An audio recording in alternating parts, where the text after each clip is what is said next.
Yo, what's going on, guys? Today I'm going to be going over the NFL Showdown slate on DraftKings for Week 3 for Sunday Night Football. This Sunday we got a game between the Rams and the Browns for Sunday night. Should be a very fun game, should be a really good game to watch. Going to go over some of the guys that stand out to me on this Showdown slate. For those of you that missed it, I did sort of start a new format for my NFL videos, and I'm probably going to be doing this format as well for my NBA videos when NBA season gets around. I took the time to make a PowerPoint just going over some of my favorite plays rather than pulling up the DraftKings lobby and showing you like the player pool. Figured this would be a lot more enjoyable for people to watch rather than the other way. It gives you something to look at while you listen to me talk. Go over some of my favorite plays, kind of have some notes with each player, why I like them. So we'll take a look at this showdown slate for Sunday night. Just before we do get started, guys, I would appreciate it if you would drop a like on this video. Let me know down in the comment section some of your favorite plays for this showdown slate. Who is your top captain? Who's the guy that you're going to be trying to get in as your captain? Make sure you subscribe as well. Click the notification bell so that way you never miss out on any of my new uploads. And let's go ahead and get started with, I think, the top player on the slate, Odell Beckham Jr. If you want to use him as your captain, he is $16,500. And if you want to use Beckham as your flex, he is $11,000. So as you just see at the top, it's a one-game slate, and you have Odell Beckham Jr. on it. Not much needs to be said here. Odell Beckham's one of the best receivers, one of the highest upside receivers in the league. He had sort of a mediocre game in Week 1. I think he got like 10 targets, like 5 catches for 60 yards. He had it was a better game than that, but he had like double-digit DraftKings points. I think he had like 13 or 14 DK points in Week 1. And then in that Monday night game against the Jets, Beckham had a really big game, had like 30 DraftKings points. He's seen double-digit targets in both games. Baker's going to get him the ball no matter if he's open or not. He'll force it to Beckham. Beckham's just such a good receiver that even if he's double-teamed, he can come down with the ball. I'm not worried about the matchup with this Rams secondary. I know they do have some good corners and Aqib Talib, but those guys don't really worry me when you have a talented receiver like Odell Beckham. He's matchup-proof. He'll find a way to get open. If I can pay up for him as my captain, he's definitely the top captain that I want to get to. If you are playing Beckham as your captain, you probably want to make sure to have Baker Mayfield in those lineups because you always want to correlate your lineups. Where if you're paying for Beckham, you want to probably pair him with Baker Mayfield. But another guy I like from the Browns is Nick Chubb. He's definitely the running back that I prefer in this game. I prefer him over Todd Gurley. He's $14,700 if you want to use him as your captain, and he's $9,800 if you want to play him as your flex. Even though the Browns are home underdogs, I still prefer Chubb over Gurley. Chubb's got 20-plus touches so far in both games this year. His workload is a lot more secure than Todd Gurley's. Gurley's obviously seen his workload come down a little bit. They're giving Malcolm Brown some touches. Malcolm Brown, I know, stole a couple touchdowns in Week 1. I think he got a goal line touchdown over Todd Gurley. So that's always a bit of a concern when rostering Gurley. And a Browns reporter did come out and say that Freddie Kitchens, the coach for the Browns, he is hopeful to get Chubb more touches in future games. They want him to touch the ball more. Like I said, he's got 20-plus touches so far in both games this year, but he can definitely get more work. He can get more involved in the passing game, I feel like. They did use the backup running back a lot in pass down situations in the Monday night game. I kind of see a lot more of that pass down work going to Nick Chubb, especially now that Duke Johnson is no longer on the team. Chubb's going to be a workhorse back, going to probably get close to 20 carries, going to get 5, 6, 7 targets. In that mid-range, I prefer him over the quarterbacks. I prefer him over Todd Gurley. I do like Nick Chubb quite a bit, and he's right there behind Odell Beckham as one of my favorite captain plays on the slate. But now looking on the Rams side of the ball, one of my favorite Rams receivers on this slate is Robert Woods.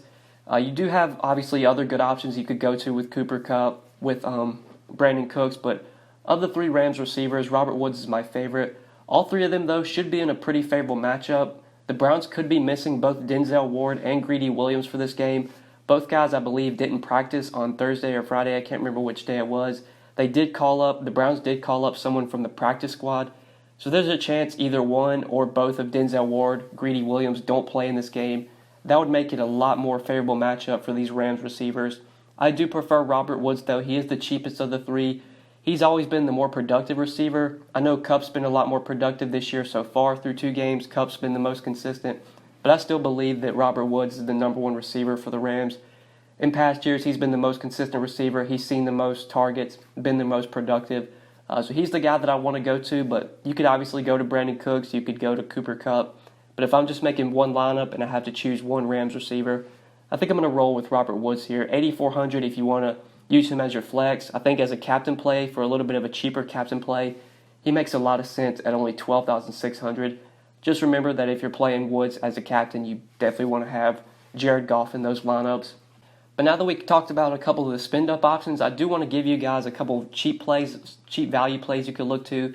I don't want to give the kickers or the defenses because you know the kickers and defenses are always there if you need value. But one of the cheaper options below the kickers and defenses that I like is Gerald Everett. He's only 2,400. I didn't include his captain price because I don't think I'm going to be using him as a captain. But 2,400 as a flex play, should be looking at more snaps and an increased workload as the tight end one now that Tyler Higbee has been ruled out for this game. Tyler Higbee's not going to play, so Gerald Everett should be the starting tight end. Should be looking at a heavier workload.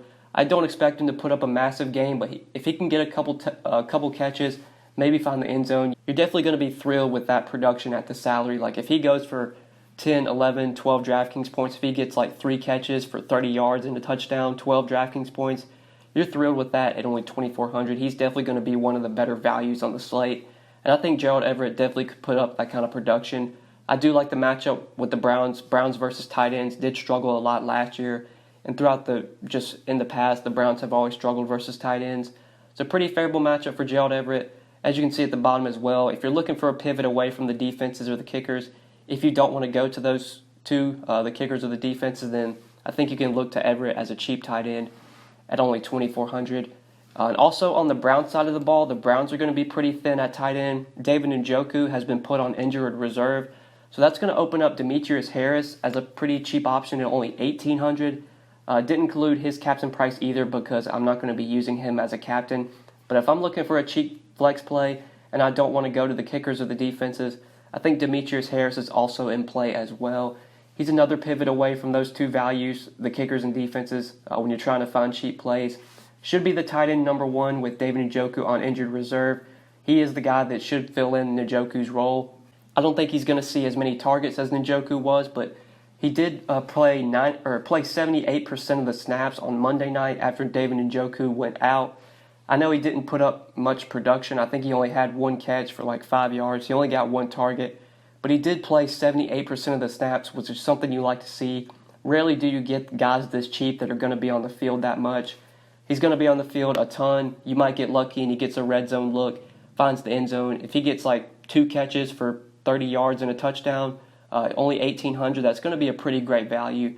You're kind of hoping when you're rostering him at this salary, you're just kind of hoping he gets into the end zone. And if he's going to be on the field for nearly 80% of the snaps, there's a possibility they get down in the red zone that Demetrius Harris gets a look as a cheap tight end.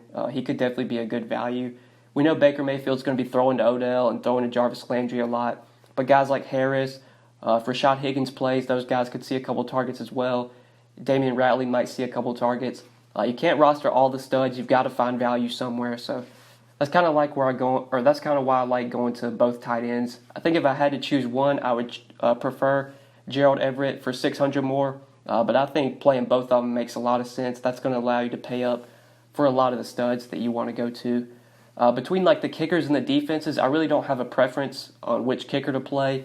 Honestly, just play which one ever fits into your lineup. Choosing between the defenses, though, I think the Browns' defense is actually a viable play. I'm not sure what their salary is. I think it's like 36 or 3,800. The Browns' D at home, Jared Goff has always been a quarterback that struggled on the road. So if you do need another value play besides these two tight ends, I think the Browns' defense would probably be the next cheap value play that I would go to. But that's kind of it for this Showdown slate, guys. Just wanted to give you guys a couple of plays that stood out to me, a couple of plays that I really like. Obviously, don't want to go over too much because it's only a one-game slate. There's only so many options. So I just want to give you about 4 or 5 of some of my favorite plays on this Showdown slate. If you enjoyed the video, guys, make sure you drop a like. I would really appreciate it. Don't forget, comment down below. Let me know some of your favorite plays on this Showdown slate. Let me know who is your top captain, who's the guy that you're going to be trying to pay up for. Also, before you leave, I would really appreciate it if you would subscribe and click the notification bell so that way you never miss out on any of my new videos.